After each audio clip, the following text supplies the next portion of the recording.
My name is Heather Elder. I've been an agent for photographers and now directors for over 20 years, probably about 25 years. And I write a blog called Notes from a Rep's Journal. I also host a podcast called Dear Art Producer. I think we just recorded our 55th or 56th episode yesterday.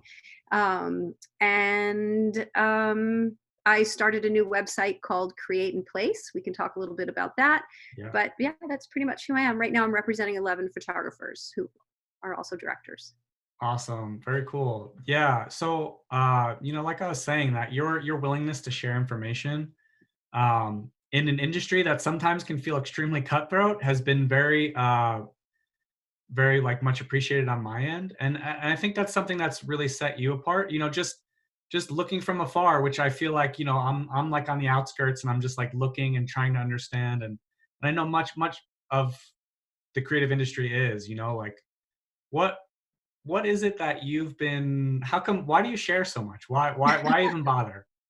I get asked that question a lot, and I've thought a lot about it, and I have a couple of answers to that.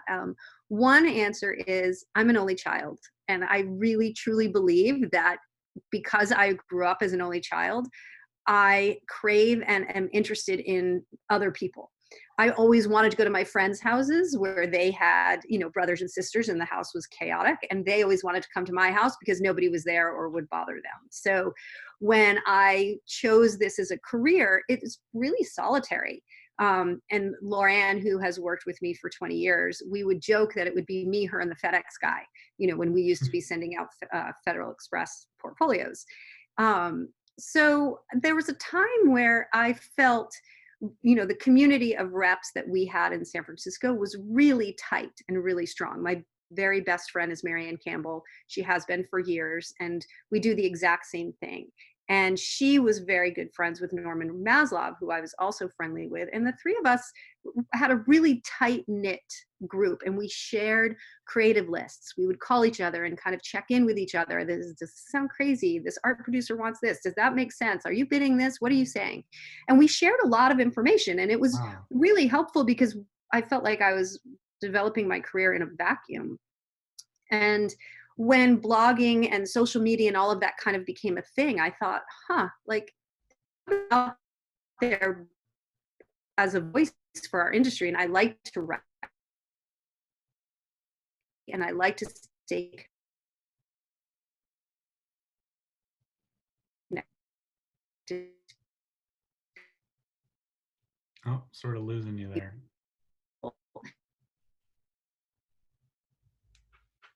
You with us? So I kind of drafted off the idea that as an only child spirit. Can you hear me? Yeah, I can hear you. Hello? You just cut out there a little bit. Okay. Sorry about that. No, it's okay. So I was just saying, I kind of drafted off the idea that, I was an only child. I had this really positive experience with these other reps in San Francisco where, we shared information all the time. And I just had the mindset that like, I'm not, it's not rocket science, and no one can do what I do because it's what I do. Just like I can't do what Norman or Marianne does because it's what they do. So by sharing information, I was only making our industry stronger and more communicative and open. And I thought it would just make for, better relationships. Oh, I love that. That's the way I approach my own work in photography. Like I think that I've never been one to hesitate to share information, like as as a photographer, and I know some of our listeners here are photographers also, like, and I've had these same conversations where you may assist for one photographer and they don't really want to share the information, within reason. I mean, like I think there is a point where it's like people are asking questions and it's like, okay, I think you need to figure that out on your own. But there is plenty of space in creativity in photography to share and to help others, and I think facilitating like growth in other people is not only good for them, but it's also good for you, and it keeps you sharp also. Yeah. I remember this. Go ahead. Oh, go ahead. But like giving that information, like up readily is not like necessarily common. And like I said before, I think it's interesting that you do that, and I think it's really cool that you draw the parallel of being an only child too, because I think that really bucks like the maybe like stereotypical thinking of like, oh, only children, are just concerned with themselves, or individuals, like, but I think it might set them apart in ways of, "Oh, okay, like I don't have my friends to play with, or I don't have siblings to play with. Let me go make friends, or let Right. me go be around other people, and kind of use that same mentality to maybe share and pool resources." Yeah. Are you And finding? and it's just it made my career so much more enriched, to reach out and have these conversations with people and learn about how to make their jobs easier. If we can talk about it together and we could be open about it, we can be progressive and move things along in a positive direction. Yeah. Are you still, so, you've been a rep for a while. Is it still pretty collaborative between you and other reps, and you and like the industry as a whole, or do you feel it's getting more secular, or? I have some really great rep friends. I have my go-to list of people that, when I need a reality check, or I need advice, or I need to run something by them, I can pick up the phone and talk to them about anything and not feel proprietary or, competitive with them. Marianne Campbell, as I mentioned, is my best friend, and she and I have been co-marketing for years in New York. We share an assistant rep there, and she works for both Marianne and for myself. We throw parties together. So, sometimes people even mix the two of us up because because we're kind of interchangeable sometimes in New York. So I would say that my relationships with other reps that I know are collaborative. And I Hmm. spent a lot of years going to Le Book, where I met a lot of other reps, and that was really really nice. I've enjoyed getting to know them, for sure. Yeah. So at the end of the day, like, being a rep is, is a business. Do you appreciate like this business in a creative way? Oh my gosh, it's the reason I'm in the business, is the creative part of it. I grew up loving photography. My father worked at Polaroid for years, and then when I went into advertising, I worked on the Polaroid account. And he used to let me, it was great. I was just like, this was in the 70s, and he would bring home Polaroid cameras and boxes of Polaroid film, and he Wow. would like let me take pictures, which was crazy because first of all, he let me touch the camera, and the film was really, really expensive, and he would get it for free. So I kind of grew up with a camera in my hand, but never, ever, ever did I think that photography could be a career.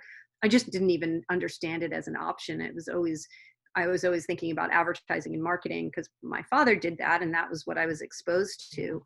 And when I decided to get into rapping, which is another story, I just really okay.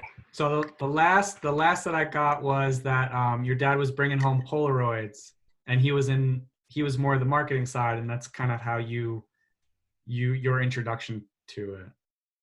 Exactly. Hold on, let me. Is it stable now? Yep.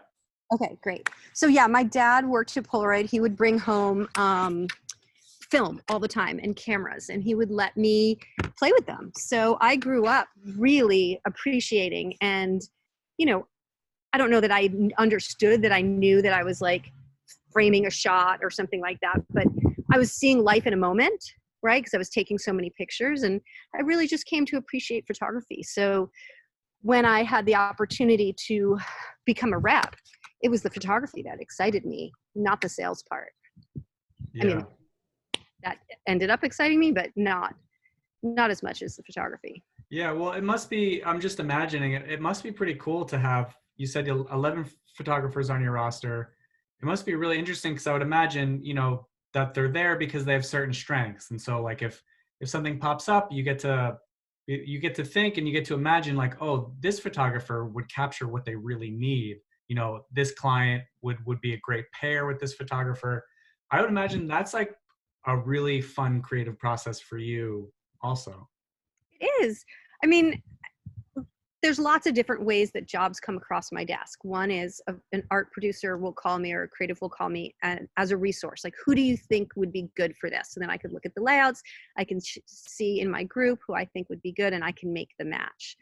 The other way is I can see a photographer's work and be like, ooh, this agency should really get to know this photographer. And then I can work on them getting to know that person. And both of them are very rewarding. Some take longer, some relationships take longer to foster than others, but ultimately it comes down to the work. I can never get someone to hire someone just because I said so. That doesn't work that way. Right. I can get someone in the door, and I can get someone looked at. And if the creatives or the team think the work is relevant and their approach is right, then they'll hire them. Yeah. Yeah. I noticed recently you're posting on Instagram of like personal projects and personal work for some of your photographers. Yeah. So once this pandemic hit, we kind of pivoted all of our messaging to be only solutions oriented. So we gathered all the personal collections, photography collections of the group, and we put them on a section of our website as available for stock. So we then started marketing them to people, saying, hey, this is what we've got. It's available if you want it for stock. And it's been really exciting because, not only I think of stock in two ways. Like, one, you could either insert picture here, right? Like, oh, I need a picture of a mom and daughter cuddling on the couch. Oh, I have that here. Okay, I can send that along. Or I can show you a collection of images that were already created, an entire library that could inspire you to go create something later on. Mm. So I liked the idea of being solutions oriented in this situation. And it was a great way to kind of reshare some really cool collections of work that we have. Yeah. Yeah. So that makes me think, is the first ingredient for like sellable work, is it creativity, or is it like the purpose of maybe the image? Oh no, the first ingredient is creativity. You have to have killer work that stands out and is different than somebody else's and is telling a story and is very strong in a point of view. Yeah, for sure. I mean, I would totally agree, but sometimes, from a photographer standpoint, we may think like, oh, okay, I need to be shooting for this, or like, let's say in particular portfolios. I feel like that's maybe like one of the hardest things to do is wrangle your images, edit them, put them together. And then I'll tell you, like, the main thought that I have is I'm like, oh, I should show this. I should show people this because this is what they want to see. Is that the wrong approach? No, I mean, you know, putting together portfolios is hard, and you have to remember when you're curating those images, it is for that specific purpose. You have a moment in time to catch somebody's attention. So you need to tell a story. And I think there are images that are going to sell in a job, and there are images that are going to attract a creative person. So they're not necessarily the same thing always. So I think it's okay to tell a rounded out story. But I think it's also really important to just push yourself and make sure that you are creatively you're pushing yourself as much as you can creatively, because there's so many photographers out there. The competition is enormous, and you're going to be on the table or on the monitor next to someone else, and most likely at probably 10 or 20 other people. So what is memorable about what you do? What is going to stand out? What is that image or that collection or that portfolio that you put together online that is going to make someone stop and not move on to the next thing, or make them come back to you after they've eliminated everyone else? Yeah. Is it do you ever find it's that personal work that really makes them stop and pause? Yes. Especially nowadays, because I think it's really hard to even show the work that we create that's commissioned. We often have to sign something that says we can't share it. So it's really important for photographers' personal work to, speak to what they can do for someone, if they were to be hired.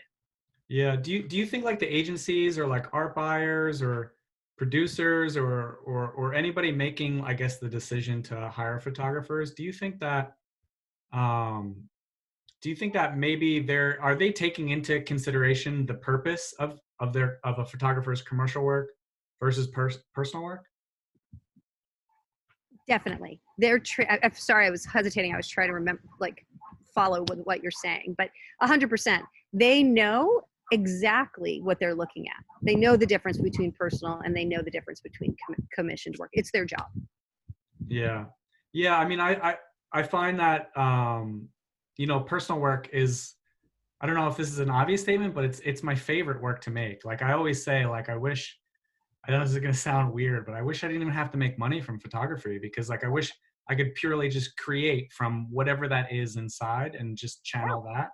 So it's almost like, and being a photographer, you're also a business person and you have to balance the both of them. But I'll say that sometimes I'm really surprised that, like, you know, when my personal work is referenced and I'm like, wow, like I created that from a place of, let's say, a certain emotion, and I felt vulnerable putting it out there. And sometimes that could be one of the most validating things when your personal work gets referenced as, hey, this is why we like this photographer. Yeah.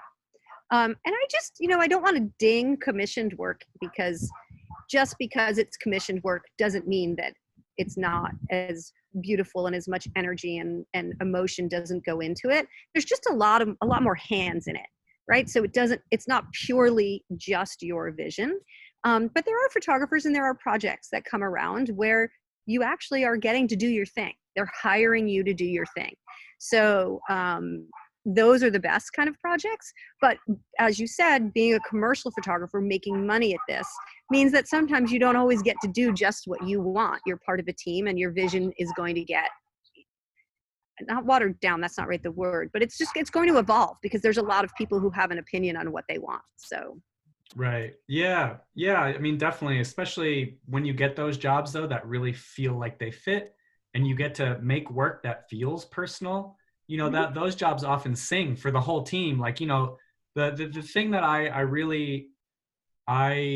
actually, filmmaking taught me that I love a team effort and a collaboration. Because in photography, a lot of times, I mean, it really depends on the set that you're on, but a lot of times it's the person pressing the button, but really, like, it's the PAs, it's the assistants, it's the oh yeah. producers, it's everybody who kind of makes things happen. But a lot of times, just like directors and photographers, their name gets to get, like, put on their work, so it can, from the outside looking in, it can, a lot of times it can feel like, oh, okay, the photographer did it all on their own, but really Yeah. these teams are coming together to produce this work. Oh, definitely. And I think any photographer out there would credit their team 100%. They wouldn't be able to do that. you know we lose you again. Am I back? I'm going to try Yeah. and go to the front of the house now. Sorry about that. We'll find a place that's great. Okay. Is that a little better? I think you're coming back now. Yeah. I'm coming back. I can try and go inside the house. I'm so sorry. Oh, that's okay. Yeah, you're here now. I think we got you now. Wherever you're at might be a good spot. I hear the dogs barking. I'll just go inside. It'll probably be a little bit easier. That's all right. Okay. Okay, great. So what other questions do you have for me?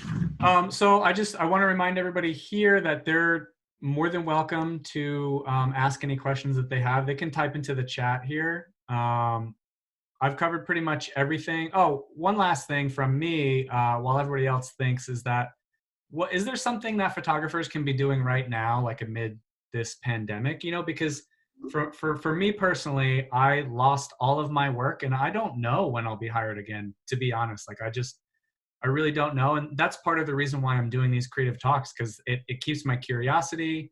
I feel like it's a great way to bring creative people together. But what can photographers be doing now, who, don't know where their rudder is? Yeah.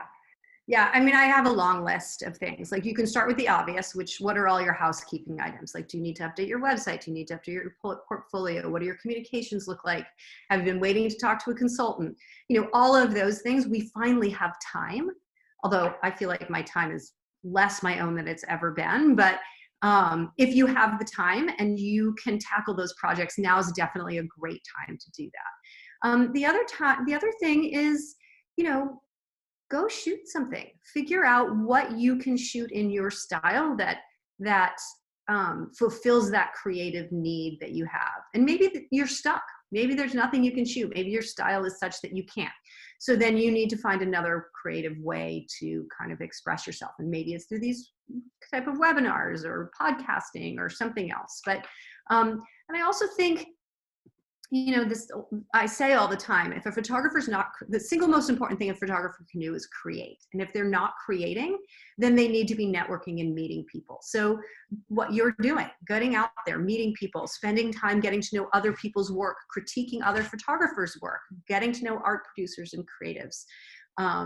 So I think that that's probably my best advice. Yeah. And what about the message that we should be putting, like, should we be sharing our work now? Should we be telling people, like, because, you can scroll through Instagram or you can look at portfolio websites online, and some people are shooting, some people aren't. Like, what should we be email marketing? Should we not go near it? What do you think the message of photographers should be putting?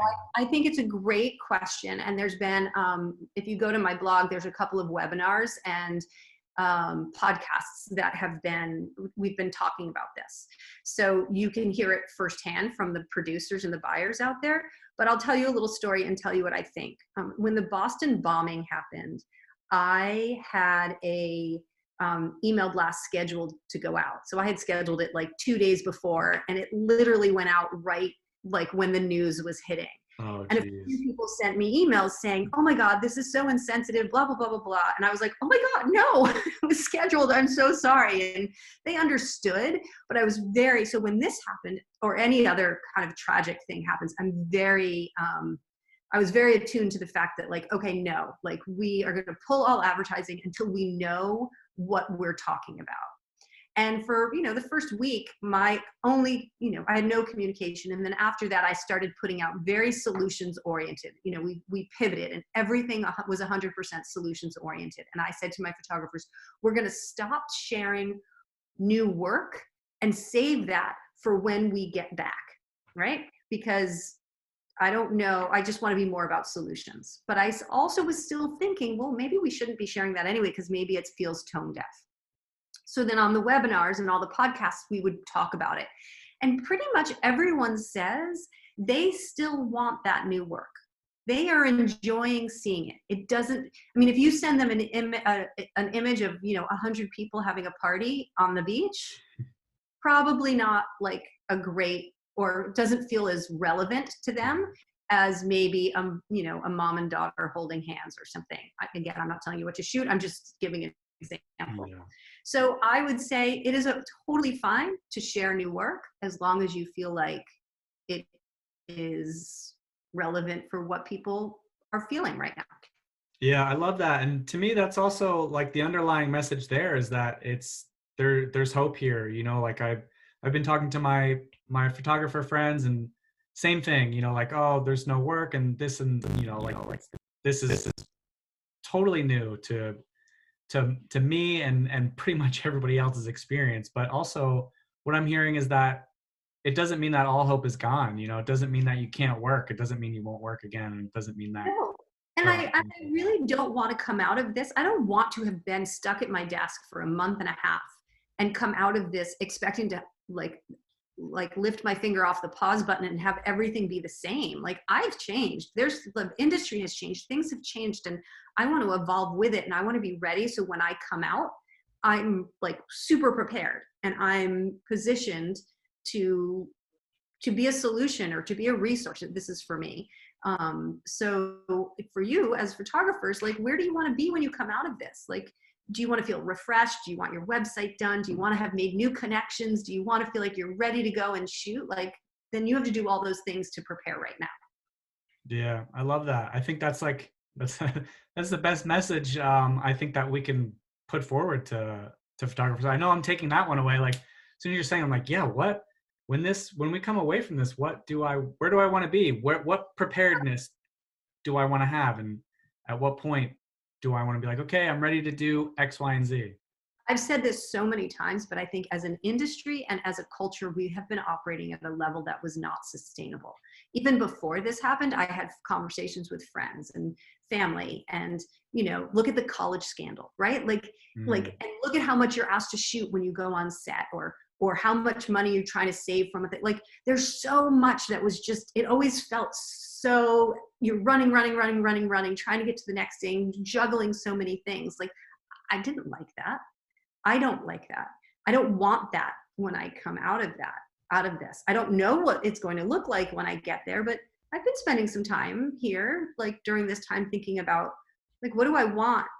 I just, I had a milestone birthday last year. And I said at that time, I was like, gosh, it's a time of your life where you think about the years you've already had, and you think about the years ahead, and you have an opportune time to reflect on what was that? What was your life up until now? And what do you want moving forward? I feel like this is the exact same thing.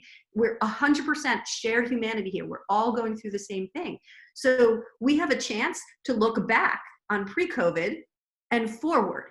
So I don't want pre-COVID. That was crazy. What does post-COVID look like? I want to be part of that change and maybe make it so that we have something better when we come out of it. Yeah. It might be Wow. bold, but I don't know. Yeah, that's so well said. I really love that. Oh man, I feel like that gives me a lot to think about. You know, not only as a person, but also in my work. And I think that's such a great takeaway. Thank you so much for sharing. Yeah, totally. Cool. Sweet. All right. Well, I think that's a good ending point. No questions, so you're off the hook. Awesome. But thank you so much for being here. I really appreciate it. Thank you for sharing your wisdom and your knowledge here, and I'll be sure to drop those links into the description there for you too that you mentioned. Oh, great. Okay, good. And if you can also send me the link of this, and I'm happy Yeah, to share it. Is that what you meant? for sure. Yeah, yeah. Oh, definitely. Yeah, yeah. But I'll drop all yours in the Great. description there too, so people can check out what we talked about here. So cool. All right. Well, thank you so Okay. much. Thanks, everyone. Thanks for Yeah. tuning in. Oh, we lost you You're again. welcome. And I'll talk to you later.